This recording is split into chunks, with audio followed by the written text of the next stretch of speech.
Boldly going where no science show has gone before. The Naked Scientists. Coming up this week, mosquitoes that can't catch malaria, genes from Arctic bacteria that could make better vaccines, and why high heels are a pain in the ankle, but not for me, thankfully. Hello, welcome to this week's Naked Scientists with me, Chris Smith, and also with Sarah Castor-Perry. Sarah. Hello. This week we're also looking at the science of nuclear energy. The arguments for nuclear are pretty compelling from a climate change perspective. Well, typically you might expect a ton of uranium to produce as much energy as 1 million tonnes of coal. So that's a very important difference, because when we're talking about waste products, the waste products from the nuclear energy is much, much smaller. But how much waste does the nuclear industry produce, and what can we do to make sure it's safe? Well, scientists are beginning to explore new ways to merge nuclear fission, the technology we use now, with nuclear fusion, the process that powers the sun, to produce hybrid reactors, which, apart from generating power, will also burn off the waste they make. But is this feasible? This week also saw the 65th anniversary of the first atomic bomb test. We'll be talking to David Wallman, who's been to the Trinity site where it all happened. Chris. Sarah, thank you very much. Also on the way, Ben and Dave are going to be building a homemade radiation detector in their garage. Stay tuned to find out whether or not it works. Meanwhile, if you've got a question for us, the email address chris@thenakedscientist.com, or you can, of course, send us a tweet to @NakedScientist. Laying the facts bare. I say. The Naked Scientists. You're listening to The Naked Scientists with Chris Smith and with Sarah Castor-Perry. And let's kick off with a look, as we always do, at what's hot in the world of science. Sarah. Right, well, starting off, there's been a study published this week in the journal PLOS Pathogens, where scientists attempted and succeeded in creating a malaria-proof mosquito. This is really exciting because malaria kills about 1 million people every year, most of them children. It's caused by a parasite called Plasmodium that infects and replicates inside female Anopheles mosquitoes before being passed on to the next person. And the incubation period in the mosquito is about 10 to 14 days. So the group from the University of Arizona, led by Michael Reilly, genetically engineered Anopheles mosquitoes to increase the expression of a particular gene for a protein in the gut called AKT.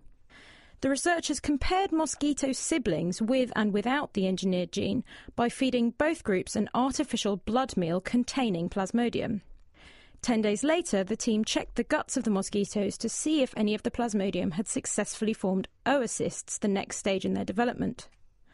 Up to 99% of the mosquitoes that were heterozygous for the engineered gene, which means they had one copy of it, were found to be parasite-free. And all of the homozygous mosquitoes, which means they had 2 copies of the gene, were parasite-free.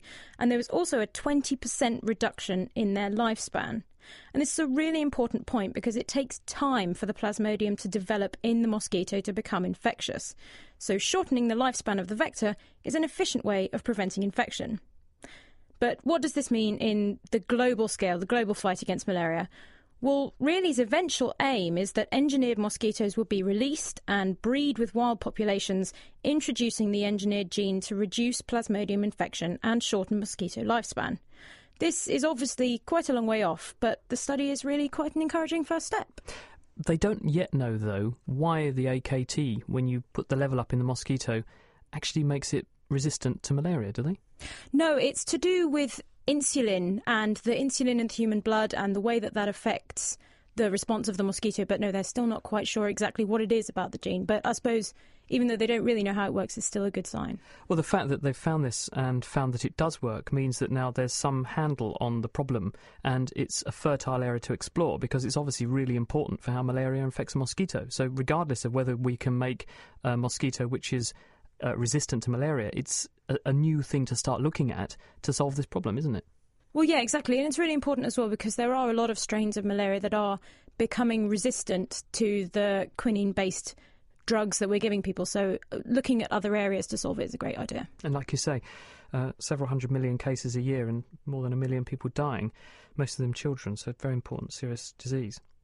Now, also this week, talking about infectious diseases, vaccines are a really good way to prevent the spread of infectious diseases, and scientists have shown that, in fact, a dose of genes from bacteria living in the Arctic could hold the key to making live attenuated vaccines against common bacterial pathogens. So what do I mean by that? Well, the best vaccines that we can give people are what are called live vaccines.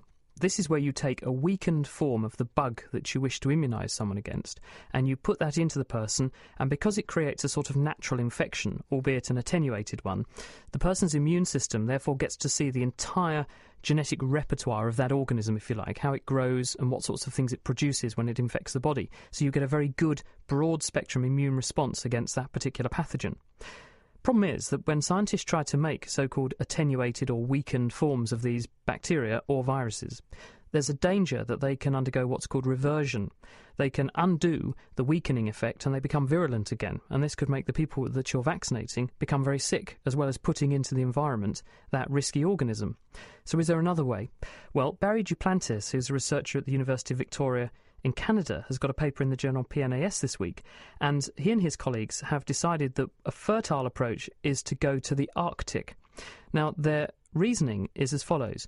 There are organisms, bacteria, that live in the Arctic that have evolved there for millions, if not billions of years, to tolerate really, really low temperatures.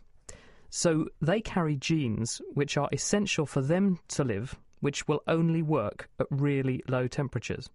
But many of the common bacteria that are pathogenic to you and me also rely on some of the same sorts of genes. So if you take the genes from the bacteria in the Arctic and put some of those essential genes into common pathogens, the common pathogens now can only grow at very low temperatures. And what they were able to demonstrate is that you can put these bacteria carrying these Arctic genes instead of their own genes into a peripheral body part of a rodent, for example, where the tissue is cooler, and the bacteria will just about grow there. And as they do so, they prime the immune system, and that means that if you come along 3 weeks later with what would be a lethal dose of the same wild-type, nasty form of pathogen, the animals are completely protected. And they've done this and shown this can work for Francisella, which is a pathogenic bacteria that causes a human disease called tularemia. It's almost universally fatal, nasty thing that. They've also done it with Salmonella, common cause of food poisoning, of course, and typhoid, major cause of death all over the world, and also mycobacteria, the strain of bugs that include TB in their number, so important bacterial problem, and this could be one very clever way to produce live vaccines that are safe, because those genes that come from the Arctic have got millions of years of evolution making them very, very sensitive to hot and cold, and it's very difficult for a bug just growing in a peripheral tissue for a short space of time to unevolve all that work that evolution has done. Well, it's exciting that something could solve a problem for so many different diseases in one fell swoop, I suppose. Isn't evolution an amazing thing? The fact that you've got all the bacteria in the world and they're all relying on a small cross-section, maybe 100 genes or so that are essential to them and which you can replace with a copy from a bacterium from a totally different environment and change the way the pathogen works. Fantastic, very interesting. Well, now we're moving to the oceans, and it's been pretty rare in recent times to find a positive story about life in the oceans. But this week, researchers from the University of Bern in Norway have shown that there is a species that is unexpectedly thriving. The study, published in Science, is about a fish called the bearded goby, Suphlegobius bibarbatus. And it catchy. Yes, I know, it just rolls off the tongue. And it seems to be an unexpected winner in an ecosystem that's been severely damaged, called the Benguela upwelling system off the coast of Namibia. In the 1960s, aggressive overfishing combined with environmental changes in the area led to a collapse of the sardine population and a shift in the structure of the whole ecosystem. There was a massive rise in jellyfish numbers, and the seabed was covered in this sulphurous low-oxygen mud layer. And it was pretty much considered to be a dead ecosystem. But the team led by Anne Utner-Palm found that the bearded gobies are just thriving there. They showed through a series of actually pretty elegant behavioural and physiological experiments that the gobies have been able to hide in the low-oxygen mud on the seafloor, so hiding from predators, and feed on the bacteria in the mud. They turn down their metabolism to survive in the low oxygen sort of sludge and then ascend up into the more oxygen-rich layers of the water under the safety of darkness to digest the food. They also munch away on the jellyfish, returning what were previously thought to be dead-end resources back to the food chain, by then becoming prey themselves to larger fish. So it's quite exciting because they could be seen as a bit of a stabilising factor, buffering local fisheries that are just starting to recover against environmental changes in the future. And it's very promising because it shows that it is possible for an apparently collapsed marine ecosystem to recover. I think you just have to accept that nature is a wonderful thing, and it's also very resilient. Thank God it is too. Oh, yeah, absolutely. Thank you, Sarah. Well, just to finish off, I'm told, because I don't wear them myself, that if you wear high heels for a period of time, to go into more flat-footed footwear can lead to significant amounts of discomfort. Well, now we know, scientifically speaking, why. Because Marco Nerici, who's a researcher from Manchester Metropolitan University, has published a paper in the Journal of Experimental Biology this week explaining the reason. He recruited 80 women off the streets of Manchester with an ad in a local newspaper. The inclusion criteria were they had to have been wearing heels that were 5 centimetres or more high for at least 2 years. And out of that 80, he found 11 women who did indeed fulfil the criterion that they had pain when they walked around in more flat-footed shoes. And to find out why, he ultrasound scanned the calf muscles of these women and found that the muscle fibres were 13% shorter than control women who'd never worn or didn't wear high heels regularly. And then he did an MRI scan on the tendon, the Achilles tendon in these women, and found that between the two groups of control women and heel wearers, the tendons were the same length, but they were actually stiffer and thicker in the high heel wearing women.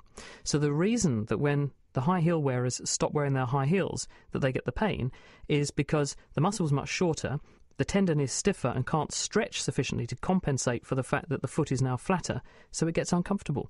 So that's the price that people are paying for fashion. Sarah, I won't ask you if you wear high heels. I don't, actually. I get the complete opposite problem. I find high heels are actually so painful I can't even wear them. I feel, I've stuck with my flat shoes, I'm afraid. You are a sensible person. And this is The Naked Scientist with Chris Smith and Sarah Castor-Perry. Keeping you abreast of the world's best science. The Naked Scientists. This is The Naked Scientists with Chris Smith and Sarah Castor-Perry. If you'd like to contact us through Twitter, it's @NakedScientists, or you can send an email to chris@thenakedscientists.com. Sarah. This week we're looking at nuclear power. On the way we'll hear about the hybrid reactors that could use nuclear waste as extra fuel, and Ben and Dave build a basic cloud chamber to show up the radioactivity in the air around us. But first, why is nuclear waste such a problem? To find out more about how nuclear fission works, the waste it creates, and the problems with burying it in underground geological repositories, Meera Senthilingam met Cambridge University's Dr. Ian Farnan. Well, when we're talking about nuclear energy to generate electricity, what we're talking about is controlling the reaction of a neutron with a heavy element, such as uranium-235. What we do is we divide up the uranium into pellets and put those pellets into fuel rods. And those fuel rods are then clad in a zircaloy and alloy cladding. What that allows us to do is to have between those rods of fuel water and control rods, which are made of neutron-absorbing materials. The way that the water and the control rods slow down the neutrons, it controls the rate at which that uranium atom splits. Okay, it's the fission of that uranium atom that we're trying to control with nuclear energy. So essentially, you're bombarding uranium atoms with neutrons and breaking the uranium apart to release energy. That's right, and the neutrons come from the uranium itself. So each fission of the uranium has, on average, about 2.5 neutrons produced during that fission event, and those neutrons go on to split further uranium atoms. And so what happens is that then you split the uranium atoms and you'll get different fragments produced of other elements. So you're transmuting the uranium into two roughly equally sized smaller elements. But how much energy does that release, say, in comparison to fossil fuels? Well, typically you might expect a ton of uranium to produce as much energy as 1 million tons of coal, for example. So that's quite a big difference. Yes, that's a very important difference, because when we're talking about waste products, for example, carbon dioxide from the burning of coal, there's an enormous amount of carbon produced from that 1 million tons of coal, whereas the waste products from the nuclear energy is much, much smaller. Well, what are the waste products? So you split this uranium, and then what's produced? You get various products from the uranium fission. So typically you might have barium and zirconium. Then there's some distribution of different elements below those. The neutrons which are in the reactor also activate other elements, both within the fuel and within the steels which make up the reactor vessel. Those elements might be cobalt-60 or iron-55, for example. Now, I guess the important difference, though, when it comes to nuclear energy is the risks, say, associated with these waste products. Which of these are a concern, and are they different as well? Well, when we take the fuel out of the reactor, it can be separated basically into three types of waste products. There's the fission products that I've already mentioned. There's neutron activation products. And then there are what's called the actinides. Uranium, which is still the vast majority of the nuclear fuel, is still uranium dioxide. Then you have plutonium and some other heavier elements, americium and curium.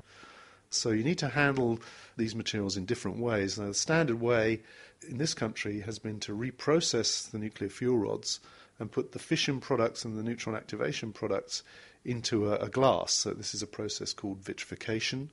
You can dissolve up the nuclear fuel rod in acid and then separate the heavier elements like uranium and plutonium, leaving you with an acidic, highly radioactive liquid, which is then dried and made into a borosilicate glass.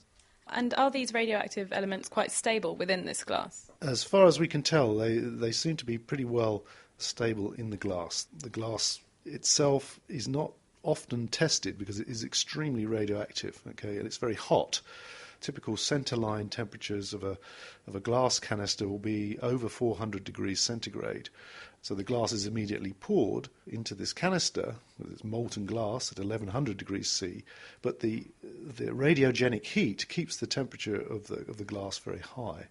So the glasses themselves are not really examined, but these seem to be quite stable.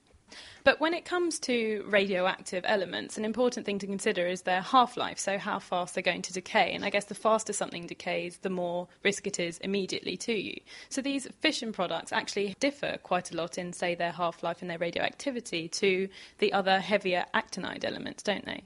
That's right. One of the advantages of separating the fuel by the reprocessing process is to put the fission products, which have shorter half-lives, typically 30 years for strontium-90 or cesium-137.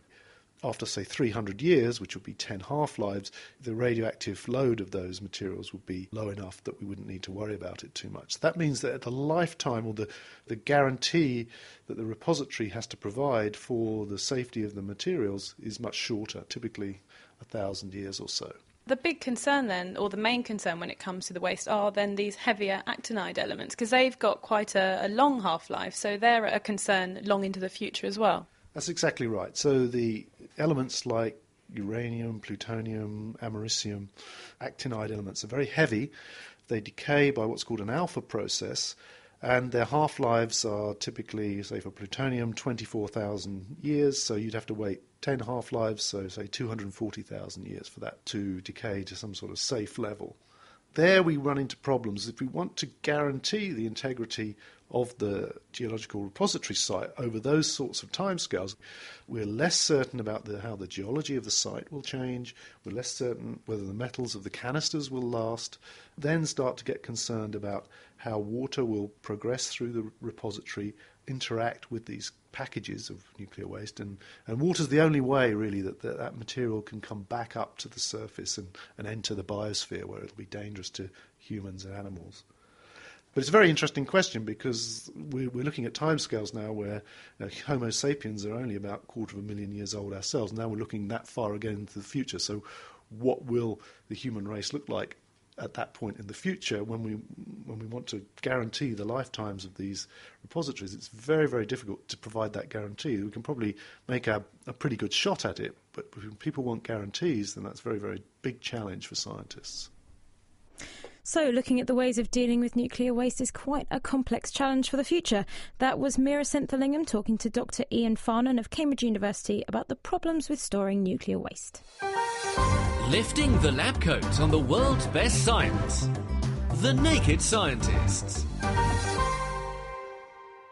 You're listening to The Naked Scientists with Chris Smith and with Sarah Castor-Perry. Coming up, we'll also be looking at the legacy of the atomic bomb, which was detonated 65 years ago this week. David Woolman has been to the site in America where it all happened. And we're looking at nuclear partly for that reason, but partly because it's high up on the agenda from an energy point of view. And Bill Stacey is with us because, as you'll have heard, radioactive waste produced by the nuclear industry is a very big problem. About 12,000 tonnes of it get produced around the world every single year, and at the moment they need to be stored somewhere. But what if there was a way to take this waste and actually use it as a fuel instead? Well, that might sound too good to be true, but scientists think that it might be possible by building a nuclear fusion reactor that's nestling inside a fission reactor. And this hybrid reactor would then be able to produce large numbers of extra neutrons that can be used to burn off the waste inside the reactor, and therefore make much more efficient use of the nuclear fuel. Well, Bill Stacey, as I said, he's from the Georgia Institute of Technology, is with us to explain how this could work. Hello, Bill. Hi. What's the general idea about this? How does it work? What's the concept? Well, the basic idea is that the actinides that Ian was just mentioning are all fissionable in certain types of reactors. And so the basic idea is instead of burying them, just put them back in reactors and burn them, which means to fission them. Now, that's much easier said than done because it turns into a competition for neutrons. As they fission, the fission products build up, and the fission products are also competing for neutrons, and it's hard to keep the reactor running. So there's a need for a few extra neutrons. And so the idea of the fusion-fission hybrid is to have a fusion neutron source that provides these extra neutrons for the fission reactor that's burning up the actinides in spent nuclear fuel. I get it. So basically what you've got is in the core of the reactor, at the moment with a fission reactor, where those fuel rods are with the pellets of uranium in them, the waste products that build up as the reaction goes on prevent the reaction from happening very efficiently, and so in the end you end up having to take the rods out, even though only a tiny fraction of the fuel has been burned. So if we could find a way of getting more bang for the buck by burning off the waste products with extra neutrons, then we'd save a whole lot of money and save a whole lot of waste as well. That's right. Now, the waste products that we're talking about burning off are primarily the actinides that are left in the fuel, so they are unburned fuel for all practical purposes. The waste products that are the fission products also are competing for the neutrons, and so the problem is to get a few more neutrons. And that's where the fusion idea comes in, because the fusion reactor, as you said, that would be in the center, would be producing extra neutrons. And you can dial up the number of extra neutrons that you need. And so in this way, you can keep the fission reactor running a lot longer and enable it to burn off the actinides. And basically, the efficiency of doing this is you can probably reduce by at least a factor of 10 the amount of material that would have to be stored in long-term geological repositories. And so that means you would reduce by a factor of 10 the number of repositories that you had to build. So that's substantial. So talking practically, though, Bill, we can't even get a fusion reactor to work at the moment sustainably. How practical is it to try and get one that we could then have in the core of a nuclear power station that's a fission reactor? So you're going to put one kind of reactor inside another reactor. It's huge, isn't it? Yeah. This is an idea that's been around for a long time because of the arguments that I just made. But the thing that's different now is that it is feasible now to talk about building a fusion reactor. The ITER project, which is being built in Cadarache, south of France right now, will have a fusion tokamak reactor that, if we just took that technology and that physics, that would be sufficient for the neutron source for a fusion-fission hybrid. So that device is being built now. It will start operating in about 10 years, and 10 to 20 years from now will demonstrate the physics and the technology that's needed for the neutron source. So I think you would say that to be able to deploy something like this, starting in about 2030, 2040, is a feasible thing. What about the safety aspect? Because you'd have a very, very hot, very, very powerful fusion reaction going on in the core of a supercritical fission reactor. Is there not quite a big element of danger there? Well, not really, because if anything happens to the fusion reactor is, the core of it is a gas like the sun. And basically the problem is to keep it from going out. And if anything happened to it, you'd just end up with a spoonful of liquid hydrogen in the bottom of the vessel. There are, of course, interaction problems that have to be taken into account in the technology to do this. But it's not as if you've got the sun, an uncontrolled sun in the middle of a fission reactor. And just to look at the numbers to finish us off, how much better would this be, apart from the waste issue, and you mentioned the tenfold reduction in that at least, how much better would this be than what we can achieve at the moment with standard fission?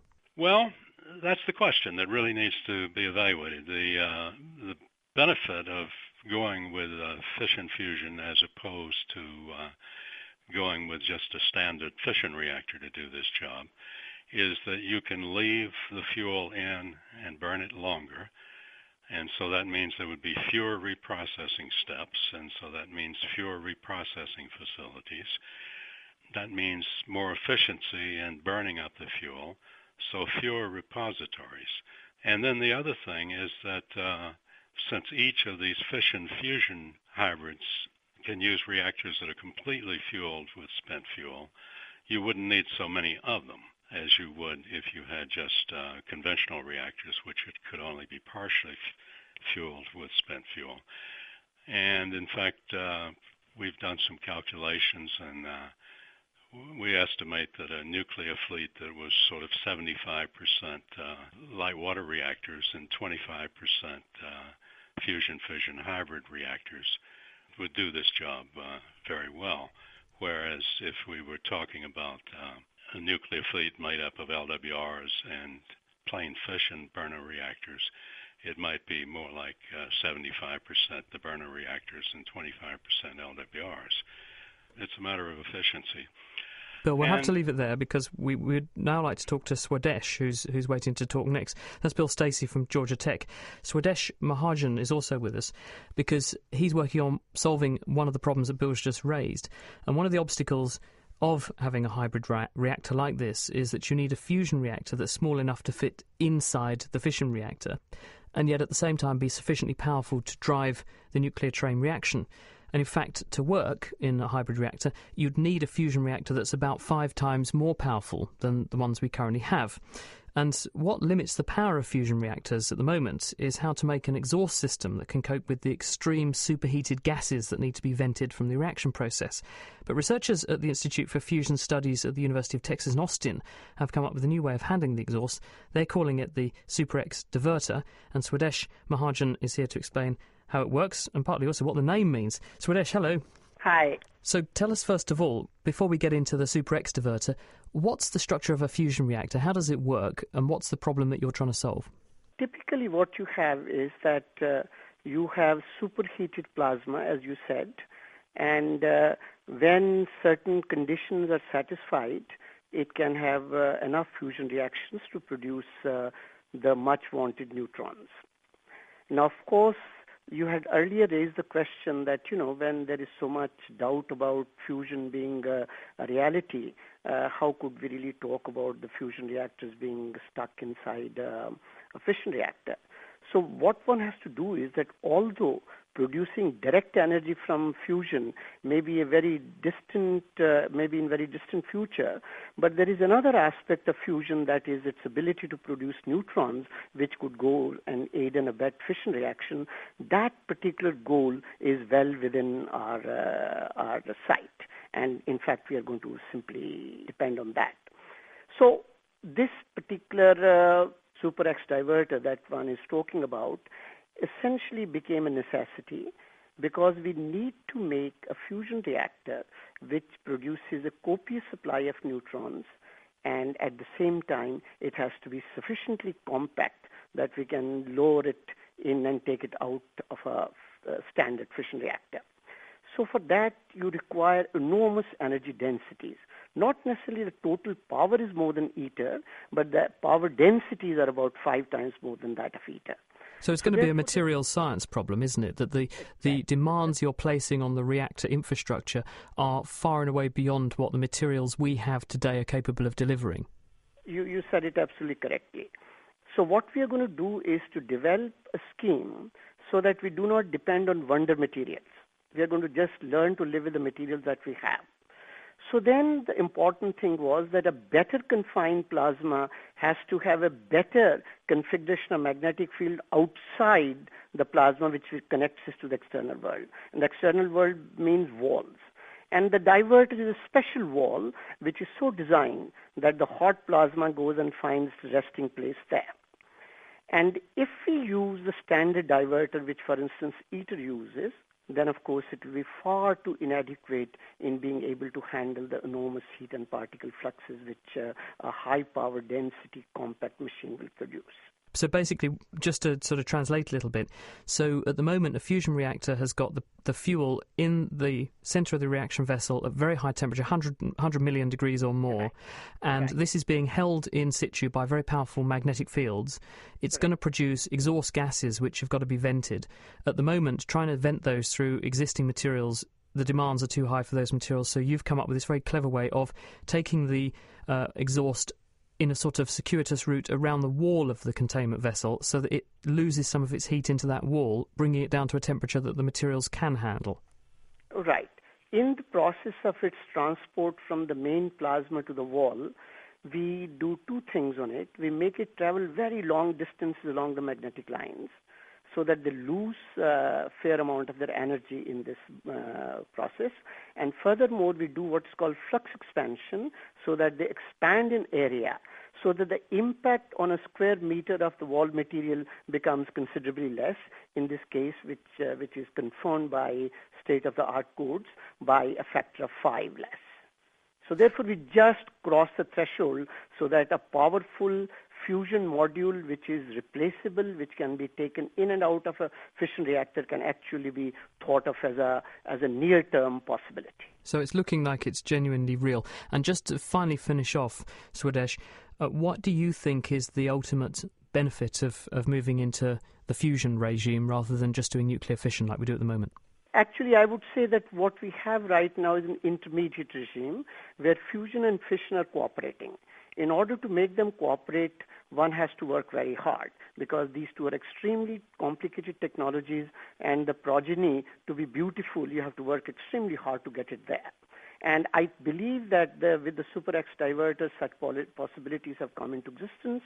Now, I believe that within the next 15 to 20 years, a real hybrid can be actually put together if there is sufficient amount of funding and interest.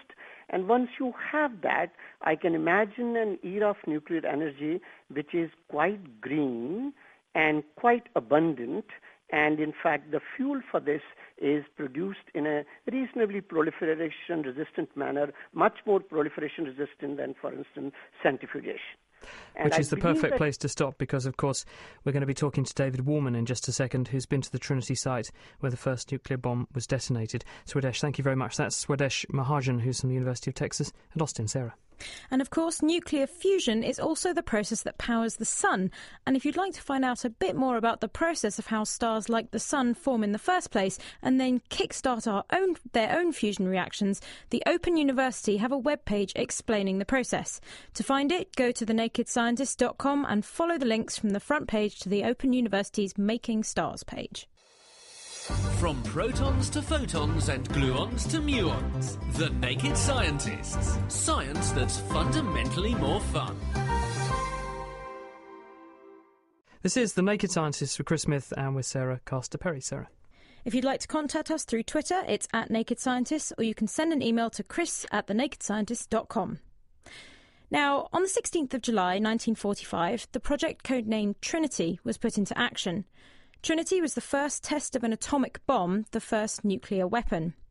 The bomb, nicknamed the Gadget, was detonated in a remote area of New Mexico, and the test heralded the birth of the atomic age, with the Fat Man atomic bomb being detonated over Nagasaki in Japan less than a month later.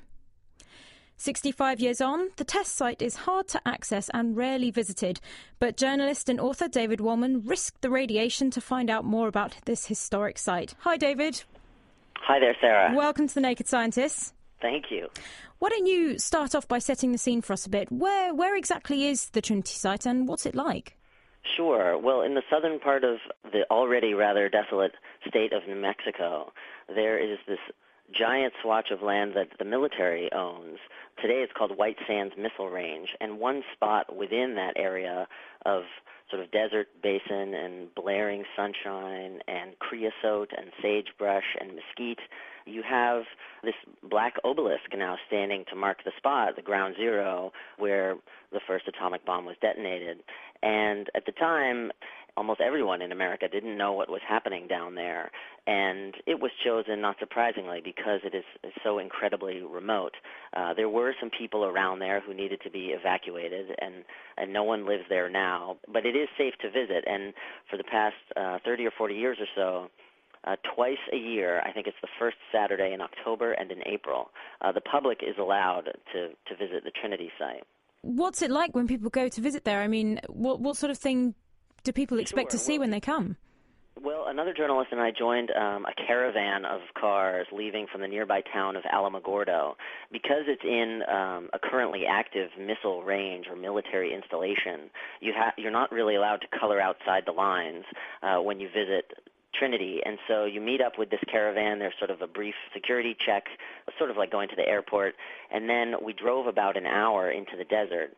And when you finally get there, there's sort of a large gravel parking lot with a lot of people, a lot of SUVs, it seems like, from Texas. And there are a couple of stands selling hot dogs and people selling books about atomic history.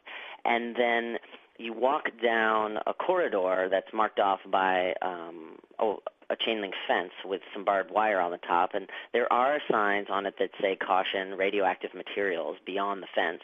But the radioactivity there is not a health hazard, I should say, right off the bat, because I probably wouldn't have gone if it is. Anyway, you walk down this long corridor through the desert. It's very dusty and sunny and so sunny.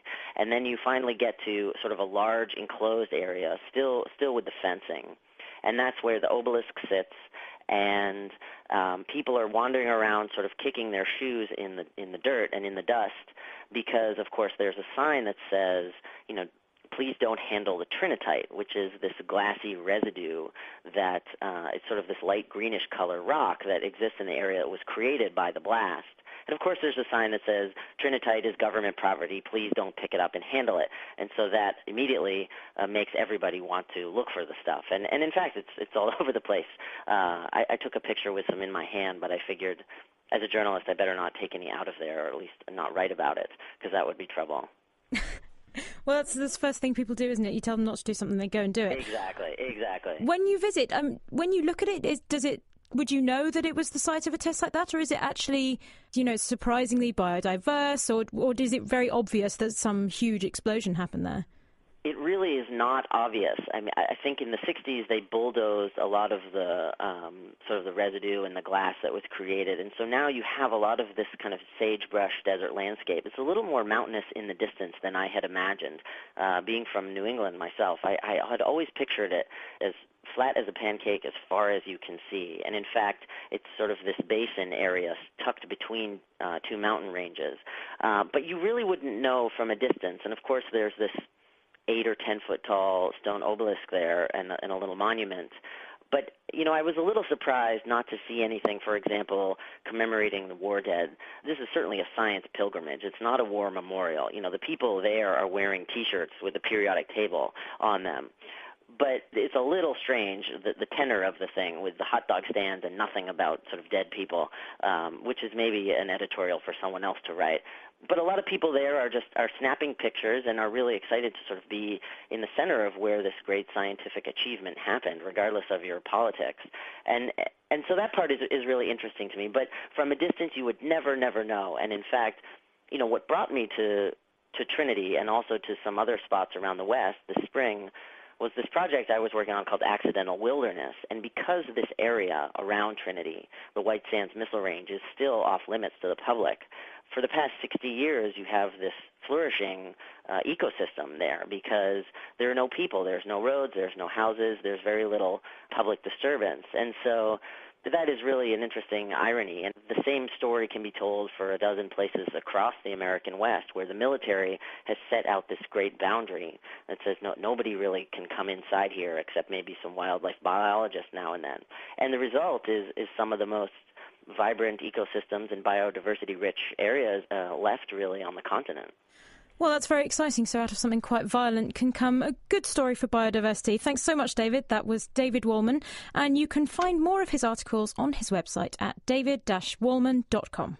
Sarah, thank you very much. Coming up, Diana O'Carroll will be tackling the romantic question of why humans kiss each other. But first, sticking to the nuclear theme, Ben and Dave have been donning their radiation suits and taking a look at the radiation that's around us. Yet again, Dave has taken me aside into a darkened room, this time a lecture theatre, to show me something impressive that he's found for this week's Kitchen Science. So Dave, today's show is looking at nuclear reactors and radiation. What are you going to show us, and is it safe? This is a perfectly safe experiment. What I've done is built a radiation detector using an old fish tank and some dry ice. So we're going to detect radiation, but surely that means we need a source of radiation. Well, although radioactive elements in the atmosphere are quite rare, there's still over 400 billion trillion atoms inside this fish tank. That's just in the air inside the fish tank, and then there's trillions more in the fish tank itself. So a very, very small percentage of those are radioactive, and some of them are decaying all the time.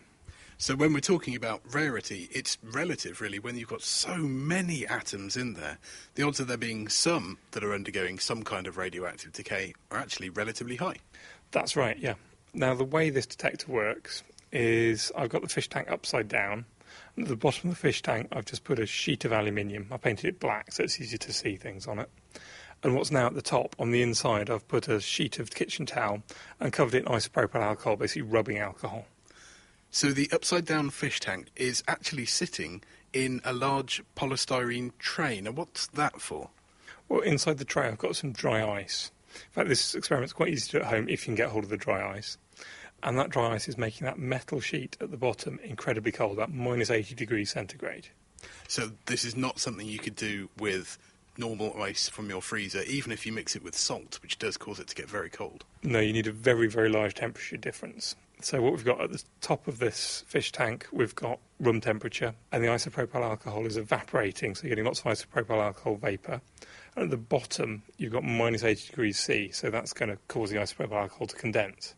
So what we should see inside there is a cloud of isopropyl alcohol droplets. But we're in the dark, so I can't see anything.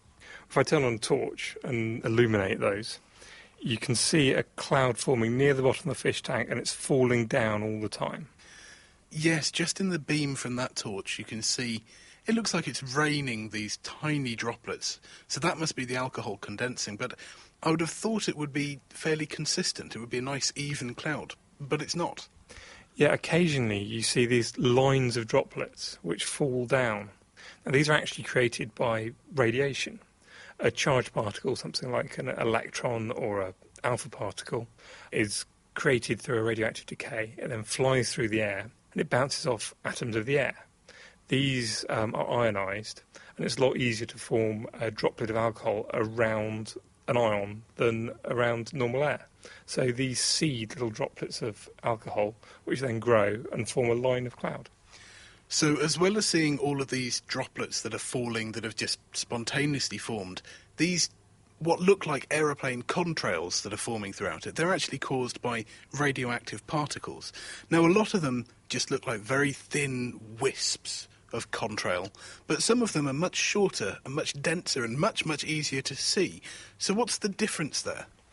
I imagine what's going on is that these are much heavier particles, so possibly something like an alpha particle, which has got twice as much charge as an electron and much more momentum. It won't go through the air very long because it interacts with air molecules much more strongly, but when it does interact with them, it dumps lots of energy and produces much more ions. So I think probably these very short, very, very dense trails are probably alpha particles. You said earlier radioactive elements are very rare in the air, but there will be some there. What's actually happening to them to create these intricate structures in the cloud? Well, you often get an unstable nucleus. So, for example, if you've got a nucleus which is too big to be stable, randomly, quite rarely, a small lump of that nucleus, so maybe 2 protons and 2 neutrons, a helium nucleus and alpha particle, will get detached from that nucleus. These are both very positively charged. They repel each other very strongly, and so this nucleus will fly off with a huge amount of energy, creating an alpha particle which can do an awful lot of damage when it hits things.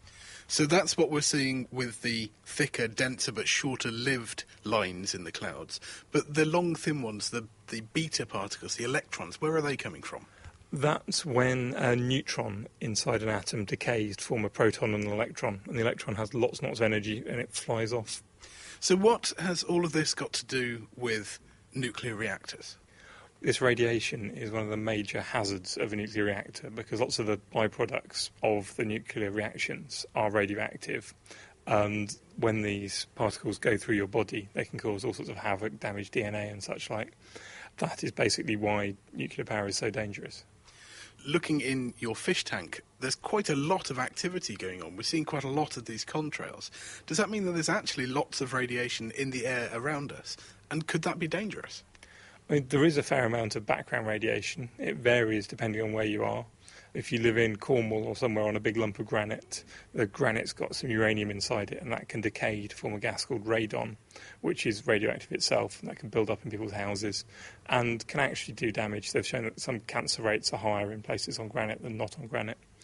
But the levels are relatively low, and there's not a lot we can do about them, to be honest. Well, this is a really simple but beautiful setup, and it shows us something that we just can't normally see. But is it really any good for detecting radiation? It's never really been used like a Geiger counter in order to detect radiation wandering around. It's not a very convenient thing to carry around.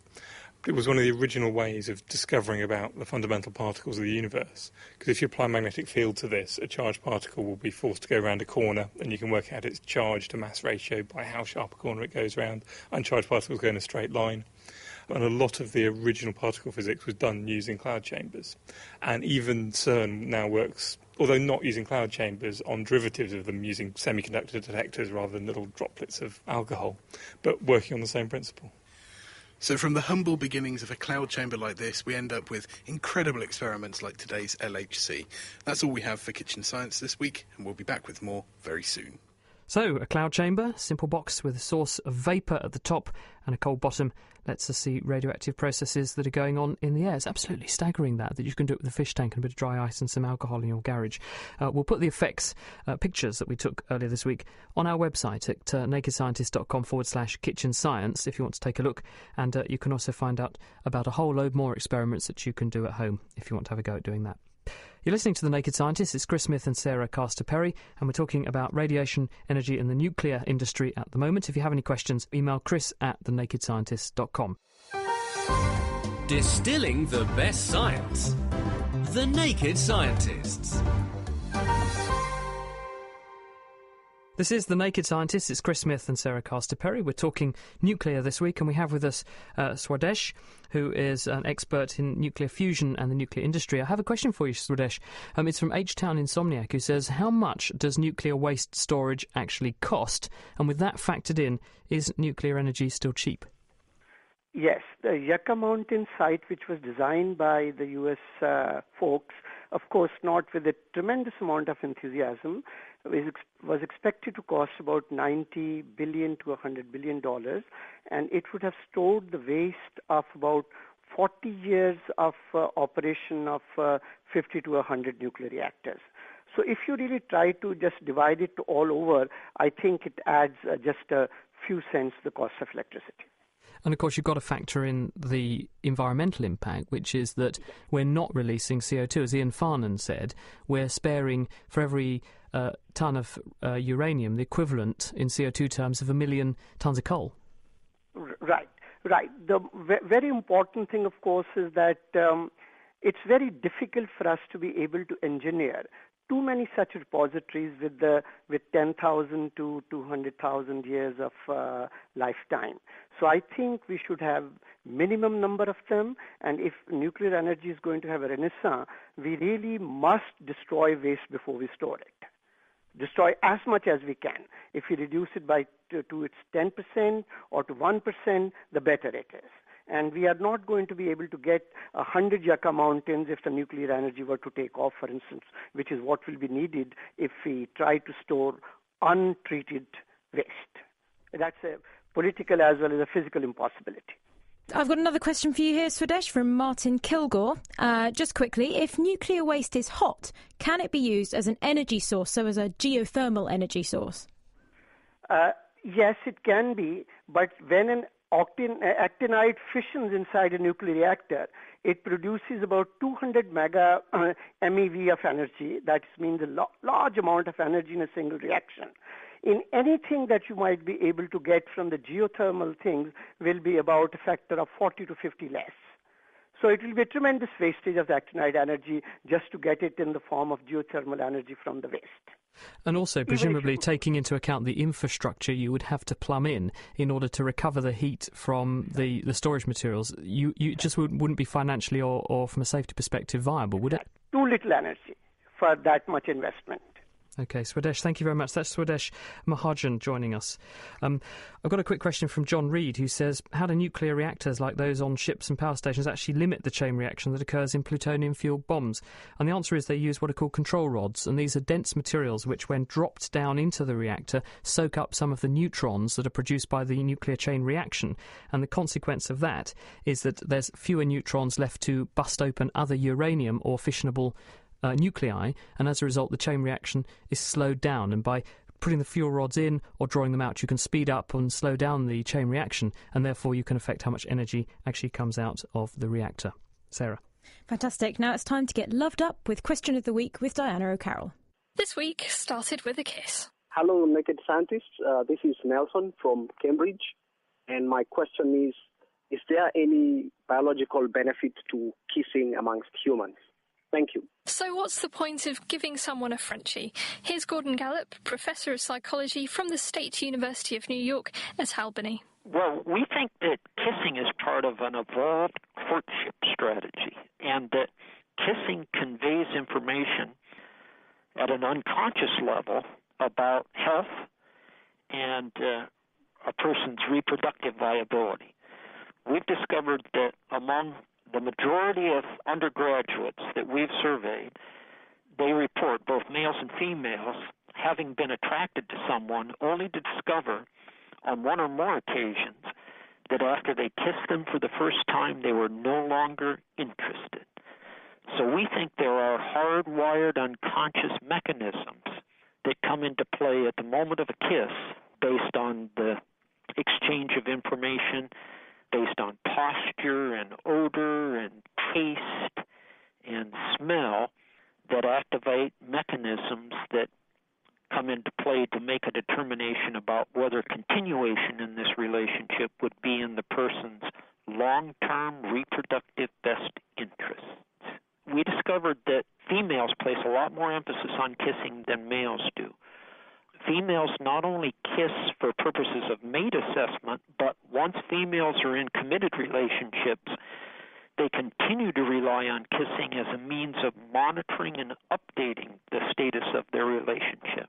Males, on the other hand, tend to kiss for one of two reasons, primarily as a means to an end, namely for purposes of gaining sexual favors, or as a means of attempting to achieve reconciliation.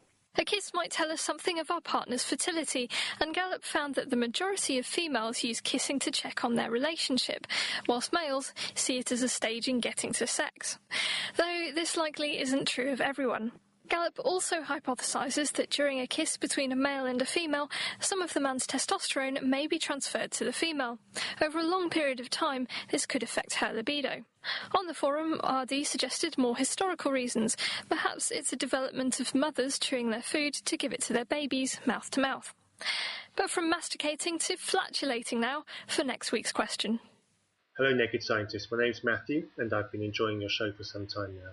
Recently, you featured a question about how much force a stream of wee exerts against somebody who's standing. In a related area, and being the mature, intelligent adult that I am, I was wondering, how much gas would somebody who weighs 10 stone have to expel and at what force in order to lift themselves 1 inch off the ground? Thank you very much. Get your calculators and beans out for this one. How much of a fart is needed to lift a 10-stone person? Answers can be emailed to chris@thenakedscientists.com or written on our interactive forum. And you can find that at thenakedscientists.com/forum. That was Diana O'Carroll with our Question of the Week. So hold your nose for Question of the Week next week. That is it for this week. That's all we've got time for. Join us next time for our question and answer extravaganza, when we'll be answering all of your scientific questions and problems. Speaking of which, if you have anything you'd like us to look into on your behalf, then please email me, chris@thenakedscientists.com, or Twitter at us.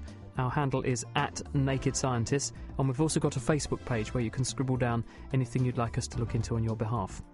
The details of everything covered in this week's programme are on our website at nakedscientists.com if you'd like to read up a bit more.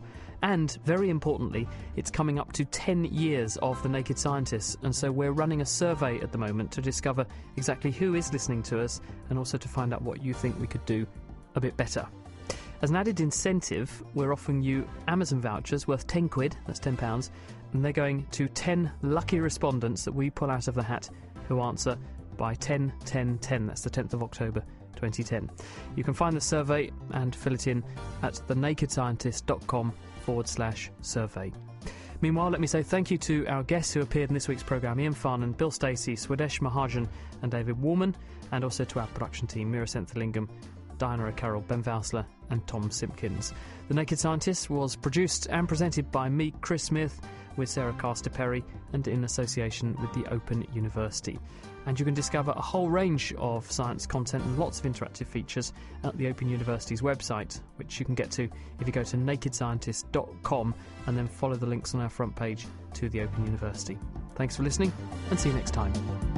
The Naked Scientists comes to you from Cambridge University and is supported by the Wellcome Trust, the EPSRC and UK FAST. For more information, look us up online at nakedscientist.com.